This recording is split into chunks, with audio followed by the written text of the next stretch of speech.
हमने तुम्हें पूर्व में बताया कि जो राजा सत्यव्रत थे यही विवस्वान हुए। इनके पुत्र का नाम था सिद्धुम्न। इनके वंश में हुए नवघ, नवघ के नाभाग, नाभाग के भक्त अम्बरीश।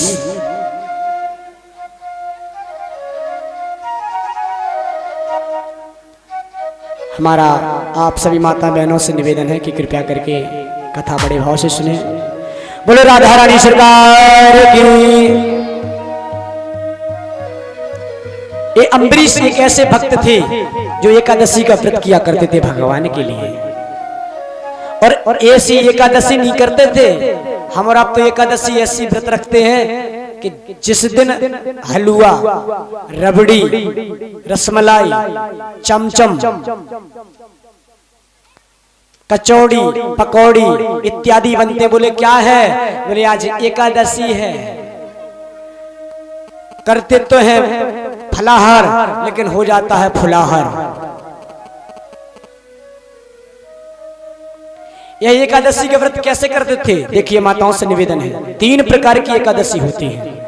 एक एकादशी होती है कि दिन एकादशी के दिन कुछ नहीं खाना, शाम को केवल थोड़ा सा फल ले लेना। एक होती है ऐसी एकादशी। दूसरी एकादशी कैसी होती है कि दशमी को शाम से नहीं खाना और एकादशी को कुछ नहीं खाना। वो होती है दूसरी प्रकार की एकादशी। तीसरी प्रकार की एकादशी होती है कि दशमी को चावल नहीं बनना, दशमी को शाम को भोजन नहीं करना और गैस को तो कुछ खाना ही नहीं है, और द्वादशी को सीधा जल पी करके या कुछ खा करके व्रत का नियम करना है। ऐसा 3 प्रकार का एकादशी का आया है शास्त्र में वर्णन। तो ये तीसरी प्रकार की जो एकादशी है वही हमारे भक्त अम्बरीश रहते थे कि एकादश्याम निराहार क्षमाभ्यर्चे जनार्दन। एकादशी का व्रत किया और पूजा करते थे। मंदिर में जाकर के 8 प्रहर कन्हैया की पूजा किया करते थे। किस प्रकार से करते थे श्रवण करो। सुखदेव जी कहते हैं राजन सुनिएगा कि सवै मना कृष्ण पदार विलयो वचांसि वैकुंठ गुणानुवर्णन करो हरिर मंदिर मार्जना दिशो श्रुतिम चकारा च्युत सत कथोदया।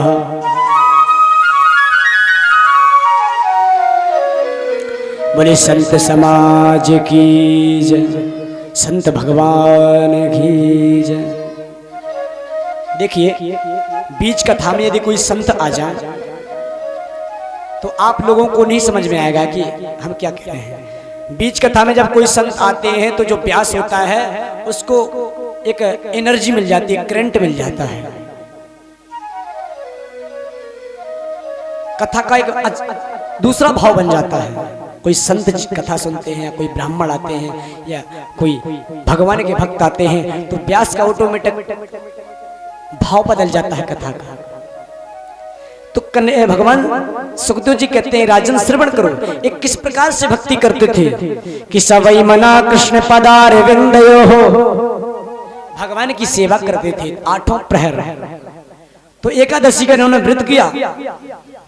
इनके घर में एक संत जी आए जिनका नाम था दुर्वासा ऋषि। तो इन्होंने दुर्वासा ऋषि का निमंत्रण कर दिया और कहा,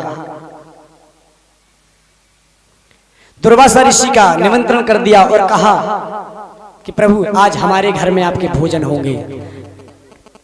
दुर्वासा ऋषि ने कहा ठीक है कोई बात नहीं, आपके घर में आपके भोजन मेरे भोजन होंगे कोई बात नहीं, लेकिन हम जब तक बाहर से आए स्नान ध्यान करना है तो यमुना जी में स्नान करने के लिए चल देते हैं। लेकिन यहाँ पर ब्राह्मण ने कहा अरे अम्बरीश महाराज कल द्वादशी का क्षीण है, कल द्वादशी तिथि नहीं है। कभी कभी आपने देखा हो तिथि का अभाव हो जाता है, क्षीण हो जाती है, 1-2 घटावड़ी हो जाती है तिथियों में। तो द्वादशी तिथि नहीं थी, त्रयोदशी तिथि लगने वाली थी। दूसरे दिन सायंकालीन हो गया था, दुर्वासा ऋषि के आने की बाट देख रहे थे ब्राह्मण देवता और अम्बरीश जी, लेकिन जब वो समय पे नहीं आए तो आज ब्राह्मणों के कहने पर अम्बरीश महाराज ने जल पी लिया। जब जल पी लिया और वहां पर जल पीने के बाद जैसे ही दुर्वासा ऋषि आए तो उनको पता चल गया कि जजमान ने तो हमारे पहले ही भोजन कर लिया। तो आज उनको क्रोध आ गया और कृत्य प्रकट करके कहते हैं जाओ, ये ब्राह्मणों का संतों का अपमान करता, इसलिए इसको जला करके खाक कर दो। आज कृत्या ने जैसे आगे बढ़ी तो अम्बरीश महाराज के पास भगवान का सुदर्शन चक्र नियुक्त था। आज उसने सुदर्शन चक्र ने कृत्या को ही जला करके भस्म कर दिया। बोले मेरे भक्तों के ऊपर आंच आ जाए ये मैं होने नहीं दूंगा। आज उस कृत्या को जला करके खाक कर दिया। अब अम्बरीश के ही पीछे, दुर्वासा ऋषि के ही पीछे चक्र दौड़ने लगा। दसों दिशाओं में भागे दुर्वासा ऋषि, कहीं भी शरण नहीं मिली। ब्रह्मा जी के पास पहुंचे तो ब्रह्मा जी ने भगा दिया। भगवान शंकर जी के पास पहुंचे तो उन्होंने भी भगा दिया। बोले जिनका चक्र उन्हीं के पास जाओ। तब तो विष्णु भगवान के पास आए हैं। विष्णु भगवान से कहा है कि प्रभु मुझे इस सुदर्शन चक्र से बचा लो, नहीं तो मुझे जला करके खाक कर देगा। मैंने आपका भक्त का बहुत बड़ा अपराध कर दिया। आज भगवान कहते हैं दुर्वासा ऋषि क्षमा करना, मैं भी नहीं बचा सकता क्योंकि ये मेरा सुदर्शन चक्र इस समय भक्त के अधीन है और मैं भी भक्त के अधीन है। जो भी मेरे भक्त को कष्ट देता है, मेरे भक्त के ऊपर आँच डालता है, तो मैं भी उसको नहीं बचा सकता। फिर उस भक्त के क्रोध से मैं भी नहीं बचा सकता। इसलिए जिस भक्त का तुमने अपराध किया उसी भक्त की शरण में जाओ, तभी ये सुदर्शन चक्र तुम्हें बचा पाएगा। कि अहम भक्त पराधीनो हे स्वतंत्र इव ध्वजा साधु भ्रष्ट हृदयो भक्त जना प्रिया। इस समय मैं अपने भक्त के अधीन हूं, मैं नहीं बचा सकता। तब तो आज दुर्वासा ऋषि निराश होकर के भक्त अम्बरीश के चरणों में गिर पड़े। बोले भक्तराज मुझे इस सुदर्शन चक्र से बचाइए, नहीं तो मुझे जला करके खाक कर देगा। तब सुदर्शन चक्र से भक्त अम्बरीश ने कहा भैया यदि मैंने वास्तव में कन्हैया की उस कृष्ण की भक्ति की है तो उस भक्ति के प्रीति की सौगंध है तुम्हें। अब तुम शांत हो जाओ, रुक जाओ, इनके ज्वर को शांत कर दो। तब सुदर्शन चक्र मान जाता है, रुक जाता है। यदि नो भगवान प्रीता एका सर्वगुणो श्रेया सर्वभूतात्म भावेनो द्विजो भवतु बीज्वरा।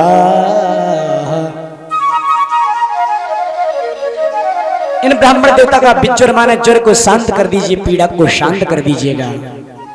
तब सुदर्शन चक्र माने जाते हैं। तो दुर्वासा ऋषि आज भक्तों की महिमा गाने लगते हैं। अहो अनंत दासानाम महत्तम दृष्ट मध्य में कृतागसोपि यद राजन मंगलानी समी हसे।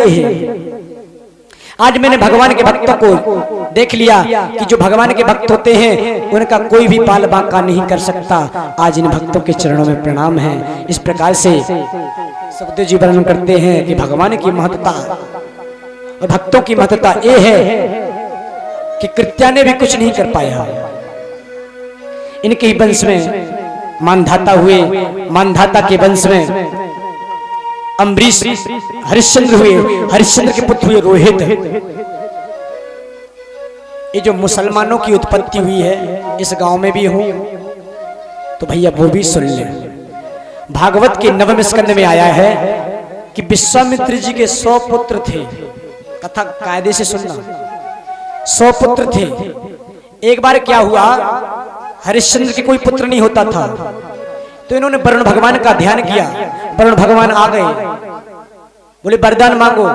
बोले मुझे पुत्र रत्न की प्राप्ति चाहिए, बदले में हम उसी पुत्र की आपको बलि दे देंगे, लेकिन मुझे पुत्र तो दे दो। वरुण भगवान ने कहा तथास्तु। कालांतर में बालक हुआ जिसका नाम हुआ रोहित। लेकिन रोहित जब जैसे हुआ तो वरुण भगवान आ गए, बोले हरिश्चंद्र जी लाइए उस बालक को मुझे दीजिए, मैं बलि लगाऊंगा।